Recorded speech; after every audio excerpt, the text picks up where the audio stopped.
nagtatanggal ng ng mga landslide, saka nagtatambak din sa mga malalalim ng lubak dyan sa kalsada. Saka naghahauling kami, naglulod sa truck, mga panambak.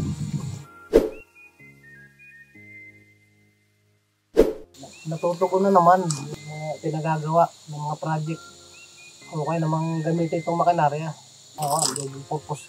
Dahil double purpose, edi magandang gamitin.